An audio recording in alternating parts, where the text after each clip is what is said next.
आज का हमारा चैप्टर है वर्क एंड एनर्जी। तो हम शुरू करते हैं वर्क से, पर उससे पहले मैं तुम्हें बता दूं कि इस वीडियो के लास्ट में एक क्वेश्चन है, वो बहुत ही फनी एंड इंटरेस्टिंग क्वेश्चन है। उसका सही आंसर आज तक कोई नहीं दे पाया। अगर तुम्हें लगता है कि तुम सही आंसर दे दोगे तो लास्ट में वो क्वेश्चन है, उसे देखे बिना मत जाना। तो हम बात कर रहे थे वर्क की। हम वर्क टर्म को डे टू डे लाइफ में यूज करते ही रहते हैं। जैसे अब तुम बैठ के इस वीडियो को देख रहे हो, यानी वर्क कर रहे हो, पर साइंस के अकॉर्डिंग ये वर्क नहीं है। तो साइंस के अकॉर्डिंग वर्क तब भी होता है जब एक ऑब्जेक्ट के ऊपर फोर्स लगती है एंड उस फोर्स की वजह से वो ऑब्जेक्ट डिस्प्लेस होता है। जैसे स्टार्टिंग में हमारा शिनचैन एक बॉक्स को धक्का मार रहा था, यानी वो बॉक्स के ऊपर एक फोर्स लगा रहा था एंड उस फोर्स की वजह से ऑब्जेक्ट डिस्प्लेस हो रहा था, यानी बॉक्स की पोजीशन चेंज हो रही थी। तो साइंस के अकॉर्डिंग शिनचैन वर्क कर रहा है, तुम बैठ के पढ़ रहे हो, तो तुम कोई काम नहीं कर रहे। एंड ये चीज याद रखना कि वर्क तब भी होता है जब ये दोनों कंडीशंस फुलफिल हो जाती है, यानी ऑब्जेक्ट के ऊपर फोर्स लगती है एंड उस फोर्स की वजह से ऑब्जेक्ट डिस्प्लेस होता है, तभी वर्क होगा। अगर एक चीज भी नहीं हो रही यानी वर्क नहीं हो रहा। तो अब वर्क डन का फॉर्मूला देखते हैं। तो वर्क डन को हम रिप्रेजेंट करेंगे W से, फोर्स को F से एंड डिस्प्लेसमेंट को S से। तो वर्क डन का एक सिंपल सा फॉर्मूला होता है फोर्स मल्टीप्लाइड बाय डिस्प्लेसमेंट, यानी F डॉट S। डॉट का मतलब मल्टीप्लाई हो रही है। एंड अगर हम SI यूनिट की बात करें तो वर्क डन की SI यूनिट फोर्स की SI unit multiplied by displacement की SI यूनिट हो जाएगा। एंड फोर्स की SI यूनिट होती है न्यूटन, डिस्प्लेसमेंट की SI यूनिट मीटर होती है। तो वर्क डन की SI unit newton into metre हो जाएगी एंड इस न्यूटन मीटर को हम कहते हैं जूल। तो वर्क डन की SI यूनिट होती है जूल। तो जैसे हमारे पास एक ऑब्जेक्ट है एंड इस ऑब्जेक्ट के ऊपर 1 न्यूटन की फोर्स लग रही है एंड उस 1 न्यूटन की फोर्स की वजह से वो 1 मीटर डिस्प्लेस हो रहा है। तो वर्क डन का फॉर्मूला होता है फोर्स इनटू डिस्प्लेसमेंट। तो फोर्स है 1 न्यूटन, डिस्प्लेसमेंट है 1 मीटर, यानी वर्क डन हो गया 1 जूल। तो हम 1 जूल वर्क डन को ऐसे डिफाइन कर सकते हैं। तो 1 जूल वो वर्क डन होता है जो 1 न्यूटन फोर्स करती है जिसकी वजह से 1 मीटर ऑब्जेक्ट डिस्प्लेस होता है। तो ये हो गया 1 जूल वर्क डन जो 1 न्यूटन की फोर्स करती है जिसकी वजह से 1 मीटर डिस्प्लेसमेंट होता है।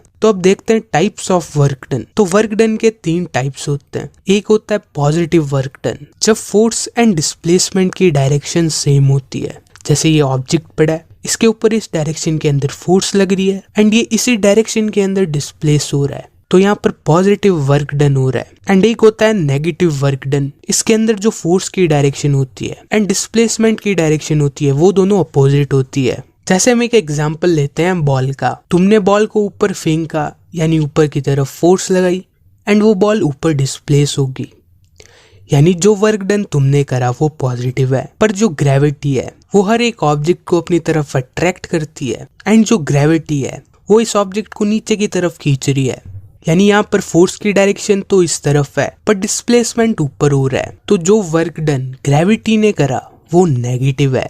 तो जब फोर्स एंड डिस्प्लेसमेंट की डायरेक्शन अपोजिट होती है तो वर्क डन नेगेटिव होता है। जैसे ग्रेविटी का वर्क डन नेगेटिव है पर जो तुमने वर्क डन करा वो पॉजिटिव है। तो हमें ये पूछना है कि हमें किसका वर्क डन बताना है एंड उसके अकॉर्डिंग देखना है कि डिस्प्लेसमेंट किस डायरेक्शन के अंदर हो रहा है। एंड एक तरह का वर्क डन और होता है जिसका नाम है जीरो वर्क डन।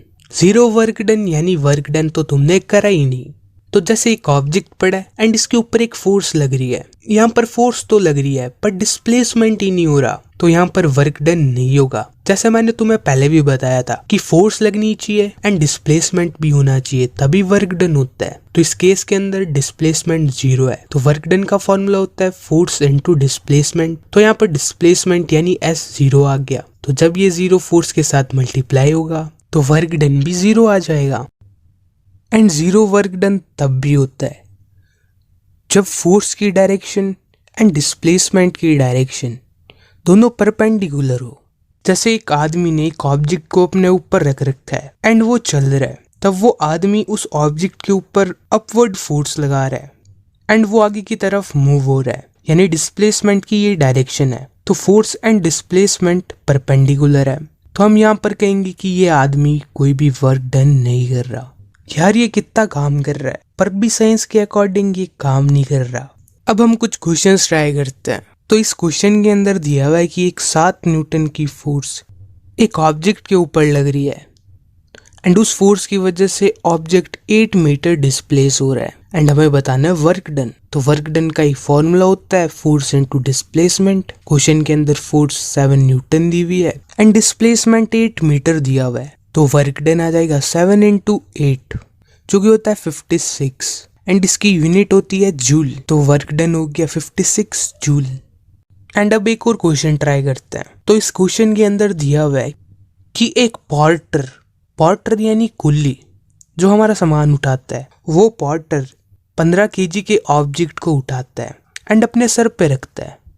तो हमें बताना है कि वो कितना वर्क कर रहा है एंड उसका सर जमीन से 1.5 मीटर ऊंचा है। इसके अंदर क्या क्या दिया हुआ है वो लिखते हैं। इसके अंदर ऑब्जेक्ट का मास दिया हुआ है 15 केजी एंड उस ऑब्जेक्ट को 1.5 मीटर तक वो लेके गया, यानी डिस्प्लेसमेंट हो गया 1.5 मीटर एंड हमें वर्क डन बताना है। तो वर्क डन के लिए हमें फोर्स चाहिए। तो अगर कोई ऑब्जेक्ट है एंड तुम्हें उसे उठाना है तो तुम उस ऑब्जेक्ट के ऊपर कितनी फोर्स लगाओगे? तुम उस ऑब्जेक्ट के ऊपर जितना उस ऑब्जेक्ट का वेट है उतनी फोर्स लगाओगे ताकि वो ऑब्जेक्ट उठ जाए। अगर कम फोर्स लगाओगे तो वो ऑब्जेक्ट हिलेगा भी नहीं। तो मिनिमम हमें उस ऑब्जेक्ट के वेट की जितनी फोर्स लगानी पड़ेगी। तो यही चीज़ कुल्ली के साथ होगी।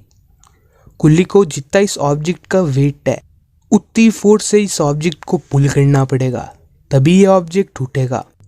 तो फोर्स हो जाएगी इस ऑब्जेक्ट का वेट एंड वेट होता है m इंटू जी। वहाँ पर m है मास एंड g है acceleration due to gravity. And question के अंदर मास दिया हुआ है 15 kg and acceleration due to gravity होती है 10 मीटर पर सेकेंड स्क्वायर। तो हमें वर्क डन निकालना है। वर्क डन यानी फोर्स इनटू डिस्प्लेसमेंट। फोर्स है 15 इंटू 10, डिस्प्लेसमेंट है 1.5। तो इसे कैलकुलेट करने पे तुम्हें मिलेगा 225 जूल। जूल लगाना मत भूलना। ये तो हो गए नॉर्मल क्वेश्चंस। अब हमारे क्रेजी क्वेश्चन को देखते हैं।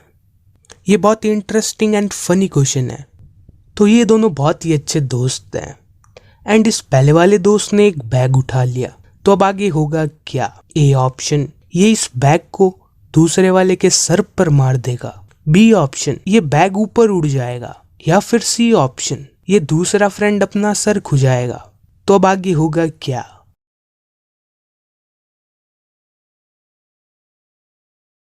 पता नहीं किस जन्म का बदला लिया है।